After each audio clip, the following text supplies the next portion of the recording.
코로나19 백신 개발에 청신호가 켜지며 오늘 코스피 지수는 1980선까지 올라왔습니다.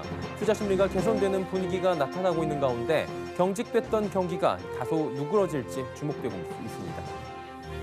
하지만 코로나19 여파로 인해 올 1분기 코스피 상장 기업 역시 큰 타격을 입은 것으로 나타납니다. 작년 12월 결산 코스피 상장사의 재무제표를 분석한 결과 1분기 매출이 495조 2,735억 원으로 작년 동기 대비 0.9% 증가하는 데 그쳤습니다. 지난 13일부터 정부의 긴급재난지원금이 본격 지급되며 위축됐던 지역 경제에 훈풍이 불고 있습니다. 각종 상점은 물론 재래시장 등 여러 업종에서 확연히 매출이 증가하는 분위기입니다. 공인인증서가 오랜 논란을 뒤로하고 조만간 역사 속으로 사라질 가능성이 커지며 이를 대체할 인증 서비스에 관심이 모아지고 있습니다. 전자서명법 개정안이 내일 국회 본회의를 통과하게 되면 사실상 공인인증서는 폐기 수순에 접어듭니다. 센 경제라이브 시작합니다.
시청자 여러분 안녕하십니까? 센 경제라이브 서정덕입니다. 코로나19 백신 개발에 청신호가 켜지며 오늘 우리 증시에도 훈풍이 불었습니다. 코스피 지수가 1980선까지 올라왔는데 코로나19 공포 완화에 따른 경제 재개 기대 등 투자 심리가 개선된 모습입니다. 오랜만에 돌아온 외국인의 수급도 긍정적인데요. 김혜영 기자가 전해드립니다. 국내 증시가 코로나19 백신 개발 기대감에 강세를 보였습니다. 미국 바이오 기업 모더나가 코로나 백신 1단계 임상시험에서 45명의 참가자 모두 항체 형성에 성공했고 바이러스를 무력화하는 중화항체도 생겼다고 전했습니다. 아직 초기 단계지만 코로나19 백신 생산의 가능성을 시사한 건데 이에 투심이 개선되며 코스피 지수는 2.25%, 코스닥 지수는 0.80% 상승하며 장을 마쳤습니다. 특히 외국인이 7거래일 만에 매수로 돌아서며 3,310억 원을 사들였고 기관 역시 8,415억 매수 우위를 보인 반면 개인은 1조 원이 넘는 팔자세를 기록했습니다. 오늘장 가장 눈에 띈 종목은 파미셀입니다. 분자 진단에 필요한 진단시약과 유전자 치료제의 주 원료인 뉴클레오시드를 생산하는 파미셀이 수혜주로 꼽히며 장중 신고가를 경신했습니다. 코로나19 확산 속 모더나의 백신 시험이 성공하며 유전자 치료제 시장이 열리면 그간 임상용으로만 쓰여왔던 뉴클레오시드에 대한 수요가 급증해 파미셀이 주목받을 것이란 설명입니다. 그러니까 이제 모더나 같은 거도 이제 RNA 치료제이기 때문에 그리고 진단시약 이런 거의 원료로도 들어가니까 이제 코로나 쪽에서 뭐 진단이나 백신에서도 수혜를 볼 수 있다라고 기대를 하고 있는 것 같습니다. 글로벌이 한 점유율 80% 정도 하고 있다고 얘기하고 있거든요. 코로나19 감염증 확산으로 직격탄을 입었던 항공주와 여행주도 강세를 보였습니다. 이와 함께 원달러 환율은 전거래일 대비 7원 10전 내린 1,225원 30전에 장을 마쳤습니다. 7원 90전 내린 1,224원 50전에 출발한 후 장중 하락폭을 10원 넘게 넓히기도 했습니다. 코로나19 백신과 치료제 개발에 속도가 붙으면서 신용국 통화와 주식 등 위험자산 선호 심리가 강해진 것으로 풀이됩니다. 서울경제TV 김혜영입니다. 코로나19의 여파로 올 1분기 코스피 상장 기업 역시 큰 타격을 입은 것으로 나타났습니다. 19일 한국거래소와 한국상장회사협의회가 12월 결산 코스피 상장사 592곳의 연결 재무제표를 분석한 결과 1분기 매출이 495조 2,735억 원으로 작년 동기 대비 0.9% 늘어나는 데 그쳤습니다. 영업이익은 19조 4,772억 원으로 작년 동기 대비 31.2%나 줄었고 당기순이익은 11조 336억 원으로 절반가량 급감한 것으로 조사됩니다. 이에 따라 대표적 수익성 지표인 매출액 대비 영업이익률과 순이익률이 1년 전보다 각각 2%포인트 수준으로 떨어졌습니다. 지난 13일부터 정부의 긴급재난지원금이 본격 지급되며 위축됐던 소상공인과 유통업계에 훈풍이 불고 있습니다. 지급이 시작된 지 일주일이 지나고 있는 가운데 식당은 물론이고 각종 상점과 재래시장 등 여러 업종에서 확연히 매출이 증가하고 있는 분위기입니다. 재난지원금은 온라인 결제에선 쓸 수 없지만 배달기사와 직접 만나 대금을 결제하는 현장 결제 방식으로는 이용이 가능합니다. 코로나19 사태 이후 온라인과 앱 등을 통한 비대면 결제를 선호하던 분위기가 재난지원금 지급 이후 현장 결제로 다시 돌아가고 있는 모습입니다. 신종 코로나 바이러스 감염증 여파로 직격탄을 맞은 항공업계가 다음 달부터 국제선 운항을 늘려 수요 확보에 나섭니다. 대한항공은 6월부터 미국 워싱턴, 시애틀, 캐나다 밴쿠버, 토론토 노선의 운항을 50일 만에 재개하는 등 총 110개 국제선 노선 중 32개 노선을 운영합니다. 아시아나항공도 국제선 13개 노선의 운항을 재개해 국제선 73개 중 27개의 노선을 운영할 예정입니다. 주간 운항 횟수도 종전 53회에서 110회로 늘어납니다. 이외 제주항공과 진에어, 티웨이항공, 에어서울 등 저비용 항공사도 각국의 입국 제한 조치 해제 등을 기대하며 구조 재편과 노선 확장에 나서고 있습니다.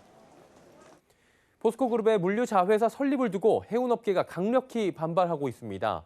코로나19로 물동량 감소와 운임 하락 등의 이중고를 겪고 있는 와중에 대기업의 진출까지 더해지며 생태계가 붕괴될 것이란 우려 때문인데요. 정세미 기자가 전해드립니다. 오는 7월 포스코의 그룹 내 물류 통합법인 포스코 GSP 출범이 가시화되며 업계의 반대 목소리가 커지고 있습니다. 한국해양산업총연합회는 오늘 서울 종로구 포시즌 호텔에서 포스코의 물류통합 계열사 출범을 반대하는 합동 기자회견을 열었습니다. 기자회견에는 한해총을 비롯해 한국선주협회와 한국항만물류협회 등 해운 물류업계 7개 단체가 참석했습니다. 55개 단체에 50만 명으로 구성된 연합회가 한 목소리를 내는 건 이번이 처음입니다. 한해총이 염려하고 있는 사항은 크게 두 가지입니다. 먼저 포스코가 해당 업계 진출을 시도했던 사례가 있는 만큼 결국 포스코 GSP를 통해 해운 물류업에 진출할 것이라는 점입니다. 또한 직접 진출하지 않더라도 포스코 GSP의 비용 절감 과정에서 중소협력업체에 피해를 입혀 해운과 물류 생태계가 악화될 것이라고 주장했습니다. 장기 해양 불황의 여파와 코로나19로 인해 극심한 어려움에 처한 우리 해양산업계의 현실을 고려할 때 시기적으로도 매우 부적절한 처사이며 이와 역행하는 이런 물류 자회 설립을 철회하여 주시고 해운항만 물류업계와 함께 지혜를 모아 상생 방안을 마련해 줄 것을. 이에 대해 포스코는 해운 물류업 진출은 없다며 스마트 인프라 구축 등을 통한 협력업체와의 상생을 약속했지만 갈등은 쉽게 사그라지지 않을 전망입니다. 서울경제TV 정세미입니다.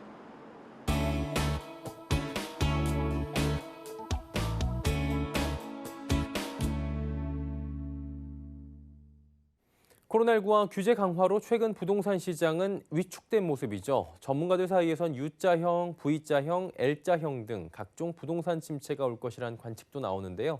실제로 강남 3구는 7주 연속 집값 하락세를 보이고 있다고 합니다. 불확실한 부동산 시장 하반기 투자자들과 실수요자들은 어떤 전략을 취해야 할지 부동산팀 지혜진 기자 연결해서 알아보도록 하겠습니다. 안녕하세요. 네, 안녕하세요. 집값 최근 동향부터 좀 살펴보도록 하겠습니다. 서울, 경기 쪽 집값 추이가 어떻습니까? 네, 일단 서울 지역 아파트 값은 보합세를 보이고 있습니다. KB부동산 리브온이 지난 14일 발표한 자료를 보면 서울은 지난주와 동일한 보합을 나타냈습니다. 하지만 강남 3구는 하락세를 보이며 7주 연속 집값이 내렸는데요. 코로나 여파가 쉽게 잠재워지지 않는 모습입니다. 그럼에도 서대문구는 30대 실수요자들이 소형 아파트에 관심을 보이며 0.08% 올랐습니다. 홍은동, 홍제동은 재건축 진행단지 위주로 매수 문의가 이어졌고요. 이 외에도 9억 원 이하 아파트가 있는 지역 위주로 관심을 보이는 사람이 증가했습니다. 경기도는 0.08% 증가했는데요. 용인 같은 경우는 기흥구가 0.29% 상승했습니다. 코로나19로 거래량은 많지 않지만 GTX 노선, 용인 플랫폼 시티 조성 등 각종 개발 호재가 적용해 집값이 올랐다는 분석입니다. 인천은 0.15% 올랐는데요. 그중에서도 연수구는 0.37% 상승했습니다. 아무래도 인천이 비규제 지역이다 보니 전반적으로 집값이 상승하고 있는 데다 수인선이 오는 8월 개통하고 송도 역세권 도시개발도 예정됐다 보니 이 같은 결과가 나온 것으로 풀이됩니다. 예, 강남 3구를 제외하면 코로나19에도 집값이 그렇게 많이 하락하고 있는 것 같지는 않은데 수도권은 또 일부가 오르고 있는 것 같고요. 전문가들은 하반기 집값 어떻게 예측하던가요?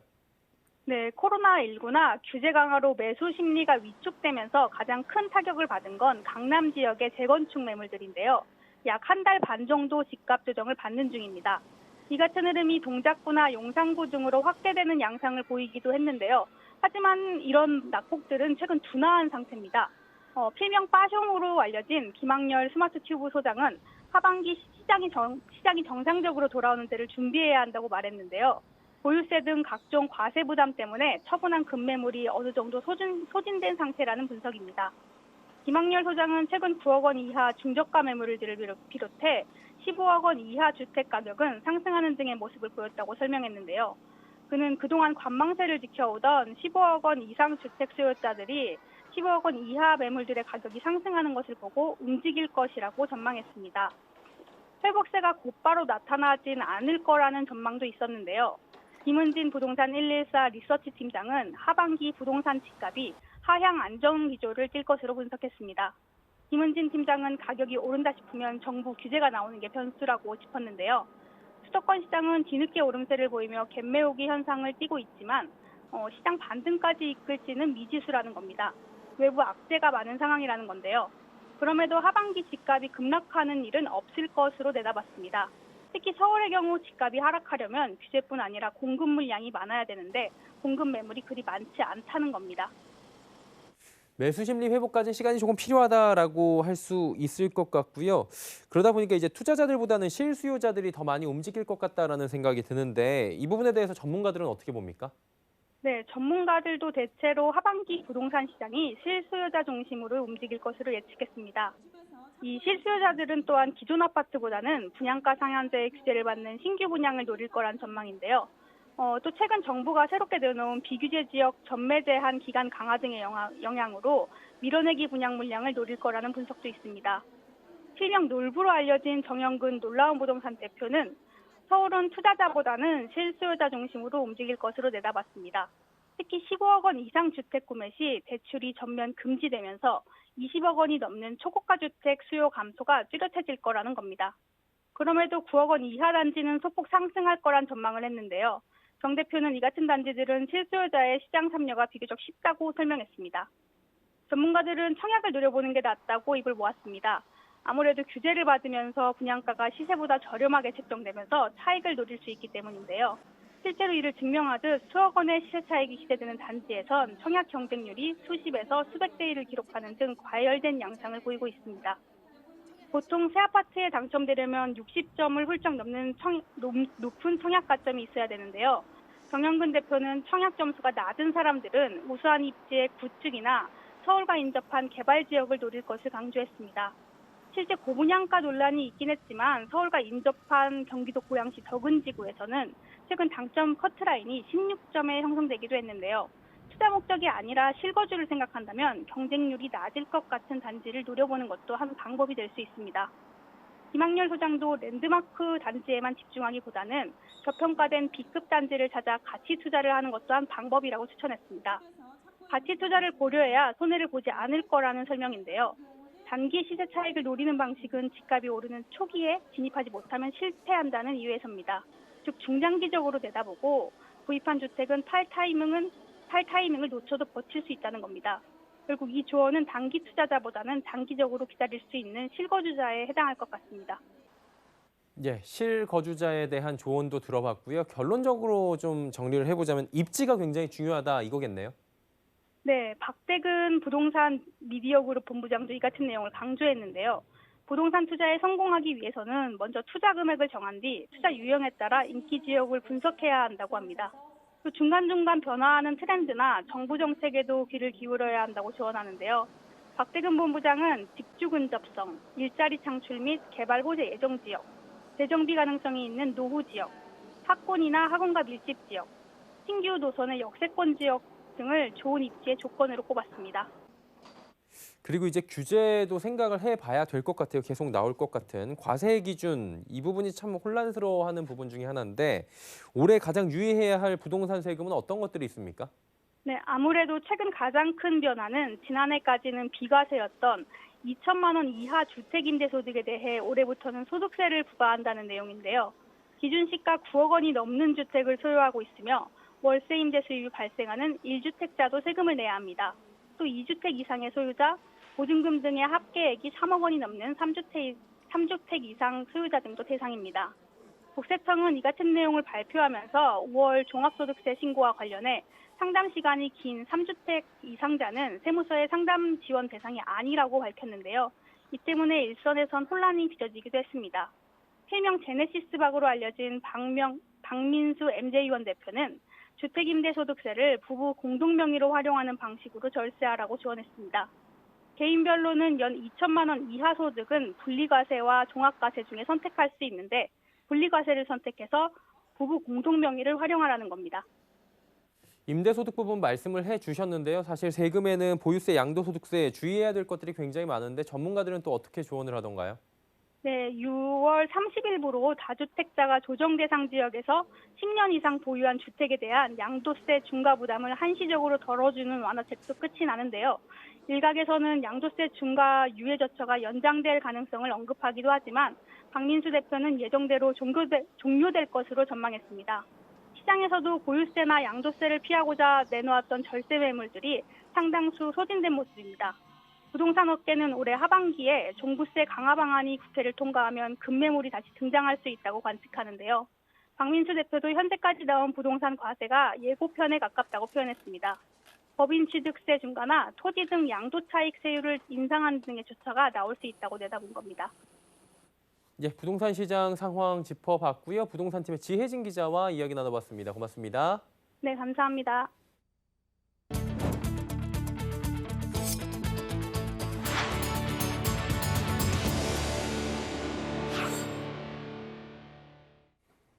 예, 다음 소식 이어가도록 하겠습니다. 세계 전기차 시장 1위인 미국의 테슬라가 사이버트럭 생산을 위한 네 번째 기가팩토리 투자에 나선다고 합니다.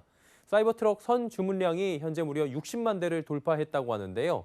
국내에서도 테슬라의 수혜를 입을 배터리 업체들이 떠오르는 가운데 삼성 SDI 배터리가 이번엔 테슬라에 공급될 수 있을지 주목되고 있습니다. 양한나 기자가 전해드립니다. 테슬라가 내년 말 생산을 목표로 하는 사이버트럭의 선 주문량이 최근 60만 대를 돌파한 것으로 추정됩니다. 올해 테슬라 전체 생산 목표가 50만 대라는 점을 감안하면 폭발적인 잠재 수요입니다. 주민우 메리츠증권 연구원은 삼성 SDI 테슬라의 에너지 저장 장치 배터리 공급이 21700 원통형 배터리로 확대될 경우 테슬라의 사이버트럭 공급 가능성이 높아질 수 있다고 전망했습니다. 원통형 배터리는 테슬라가 줄곧 고집해오고 있는 전기차 배터리로 현재 LG화학과 삼성 SDI, 파나소닉 세 곳만이 원통형 배터리 대량 생산 체제를 갖추고 있습니다. 테슬라의 모델 3에는 LG화학의 원통형 배터리가 탑재됐지만 삼성 SDI는 그중 유일하게 현재까지 테슬라에 공급을 하지 않고 있습니다. 주 연구원은 LG화학이 에너지 저장 장치 배터리를 공급 중인 상하이 기가팩토리의 생산 속도가 급격히 빨라지면서 LG화학의 공급 대응에 어려움이 생길 경우 삼성 SDI의 반사 수혜가 기대된다고 전했습니다. 또 삼성 SDI의 21700 원통형 배터리가 테슬라의 네 번째 기가팩토리 사이버트럭에 공급될 경우 삼성 SDI와 삼성 SDI의 배터리 소재를 공급하는 기업들인 에코프로비엠, 동아기업, 일진머티리얼, 신흥 SEC, 상신 EDP 등이 수혜를 볼 것이라고 전했습니다. 삼성 SDI의 21700 원통형 배터리는 지난해 중국 샤오펑 자동차의 공급을 추진한 데 이어 중국 텐진 공장 3개의 생산 라인을 통해 월 200만 셀 이상 양산에 나서고 있습니다. 서울경제TV 양한나입니다. 지난 15일 출시된 LG 벨벳을 두고 실물이 예쁘다는 호평이 이어지고 있습니다. 디자인이 강점인 만큼 고객이 직접 눈으로 확인하고 또 만져볼 수 있는 기회를 늘려야 하는데 코로나19 탓에 상황이 여의치 않은 게 문제입니다. LG전자는 이런 한계를 극복하기 위해 온라인 마케팅에 집중하고 있다고 하는데요. 정훈규 기자가 전해드립니다. LG전자가 온라인 테크 세미나를 열고 다시 한번 LG벨벳의 차별화된 디자인 알리기에 나섰습니다. 그동안의 스마트폰 디자인은 고성능 기술을 강조하는 기계적 이미지의 가젯이었다면 벨벳은 고기능보다 스타일에 집중한 나만의 패션 아이템. LG벨벳은 출시 전 디자인을 공개했을 때부터 물방울 모양 후면 카메라 배치와 손에 잡기 편한 곡선 모양 등으로 주목받았습니다. 특히 지난 15일 출시 후에는 보는 각도나 조명에 따라 다르게 보이는 컬러가 눈길을 끌며 실물이 더 이쁘다는 평가를 이끌었습니다. LG벨벳의 모든 컬러는 색상을 구현하기 위해서 여러 층으로 구성되어 있음을 확인할 수 있습니다. 이 전체의 층은 약 0.1mm의 얇은 두께에 모두 구현이 되었습니다. LG벨벳은 상품 기획 단계부터 기능보다는 디자인에 무게중심을 뒀습니다. LG전자가 한국과 미국 소비자 1000명을 대상으로 스마트폰을 선택하는 기준에 대한 설문조사를 한 결과 브랜드가 56%로 가장 많았고 디자인이 38%로 뒤를 이었습니다. LG전자는 이를 바탕으로 플래그십으로 경쟁사를 무리하게 쫓는 대신 디자인으로 차별화하는 전략을 택했습니다. 지난 4월 초부터 순차적으로 진행된 디자인 렌더링 공개와 디자인 영상 공개, 디자이너 인터뷰와 LG벨벳 패션쇼 등 마케팅도 디자인 알리기에 집중하고 있습니다. 디자인에 대한 호평에는 이견이 적은 반면 90만 원 수준인 출고가는 약점으로 꼽힙니다. 100만 원이 훌쩍 넘는 플래그십보다 저렴하지만 성능을 낮춘 탓에 50만 원대 중저가 폰과 비교되는 탓입니다. LG전자는 24개월 사용 후 동급 제품으로 기기 변경하면 출고가의 최대 50%를 할인해주는 프로그램으로 가격 약점을 보완했습니다. 여기에 통신사별 요금제에 따른 선택 약정 할인 25%를 적용하면 사실상 공짜로 구매할 수 있는 파격적인 혜택입니다. 서울경제TV 정훈규입니다. 공인인증서가 오랜 논란을 뒤로하고 조만간 역사 속으로 사라질 가능성이 커지며 이를 대체할 인증 서비스에 이목이 집중됩니다. 내일 공인인증서와 사설인증서의 구별을 없애는 전자서명법 개정안이 국회 본회의를 통과하게 되면 사실상 공인인증서는 폐기 수순에 접어듭니다. 그간 제도적으로 우월적 지위가 보장돼 있던 공인인증서는 이번 개정안이 처리되면 여러 업체가 신기술로 만든 전자서명 서비스에 밀릴 것으로 전망됩니다. 현재 카카오의 카카오페이 인증과 이동통신 3사의 본인 인증 앱 패스, 은행권이 모여 만든 뱅크사인이 대체 서비스로 꼽히며 누가 승자가 될지 이목이 집중되고 있습니다. 재테크에 관심 있는 분이라면 주차하듯 잠깐 돈을 맡겨둔다는 의미를 지닌 파킹 통장 많이 들어보셨을 건데요. 하루만 돈을 예치해도 높은 금리를 쳐주는 파킹 통장이 인기였는데 초저금리 기조에 은행들도 줄줄이 금리를 낮추고 있습니다. 그렇다면 대안은 없을까요? 유민호 기자가 전해드립니다. 코로나19로 갈 곳 잃은 자금이 늘면서 관심을 모았던 파킹 통장. 하루만 예치해도 이자가 붙어 여윳돈을 묶을 수 있는 좋은 선택지로 꼽힙니다. 하지만 초저금리가 이어지면서 은행들도 파킹 통장 금리를 줄줄이 내리기로 했습니다. 대표 파킹 통장인 SBI저축은행의 사이다뱅크 자유입출금 통장은 다음 달 1일부터 금리를 인하합니다. 조건 없이 연 2% 금리를 제공했는데 0.3%포인트 낮추기로 한 겁니다.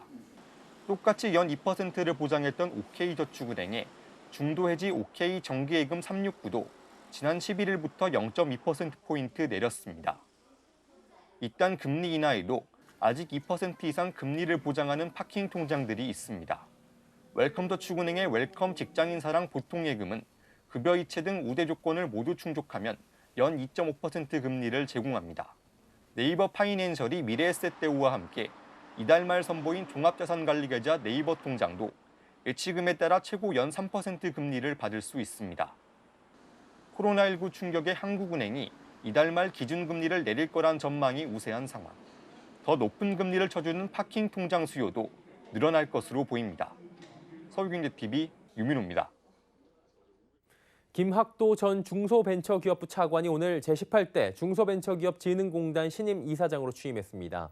중기부 출신 인사인 만큼 중진공에 힘이 실릴 것으로 보이는데요. 서청석 기자가 전해드립니다. 중소벤처기업진흥공단이 4개월여간의 수장 공백을 끝내고 신임 이사장 자리에 김학도 전 중소벤처기업부 차관이 취임했습니다. 오늘 오후 중소벤처기업진흥공단 경남 진주본부에서 열린 취임식에서 김신인 이사장은 중진공의 새로운 수장으로서 포부를 밝혔습니다. 우리 중진공이 보다 중요한 주도적인 역할을 해야 합니다. 아울러 고객이 원하는 정책을 고민하고 고객이 체감할 수 있는 서비스로 책임감을 갖고 고객의 목소리에 항상 함께. 김 이사장은 취임사를 통해 코로나19 피해 극복의 중요성을 강조하고 포스트 코로나 시대를 맞아 중점적으로 추진할 4대 혁신 방안을 발표했습니다. 4대 혁신 방안은 산업의 스마트화, 디지털화를 통한 제조 혁신과 일자리 창출, 사업 효율성 강화, 전문 역량 강화, 현장 소통 강화 등입니다. 취임식을 마친 김 이사장은 취임 후 첫 공식 일정으로 김해에 위치한 자동차 부품 제조기업을 방문해 격려하고 현장의 목소리를 듣기 위해 노력하겠다는 의지를 보였습니다. 김 이사장은 충북 청주 출신으로 30일에 행정고시로 공직에 입문해 산자부, 한국산업기술진흥원, 중소벤처기업부 등을 거친 정책 전문가로 평가됩니다. 1987년부터 30여 년간 현장 경험을 두루 갖춘 김 이사장이 코로나19 직격탄을 맞고 있는 중소기업과 소상공인들을 위한 밀착형 현장 지원을 어떻게 펼쳐나갈지 주목됩니다. 서울경제TV 서청석입니다. 중소기업 전문 TV 홈쇼핑 업체 홈앤쇼핑이 새로운 대표이사 최종 후보자로 김옥찬 전 KB금융사장을 결정했습니다. 앞서 지난 3월 홈앤쇼핑 대표이사 추천위원회는 서류 전형과 면접을 거쳐 김옥찬 전 KB금융사장과 하준 전 현대그룹 전무를 신임 대표로 추천했는데 김옥찬 전 사장이 최종 후보자로 선정된 겁니다. 이사회는 이번 결정이 홈앤쇼핑에 필요한 리더십인 지속 가능성, 혁신과 성장, 고객과 협력업체 관리 능력 등을 고려했다고 설명했습니다. 신임 대표이사는 주주총회를 통해 사내이사 의결을 진행한 뒤 이사회를 통해 최종 결정됩니다. 센 경제라이브 마칩니다. 함께해 주신 여러분 고맙습니다.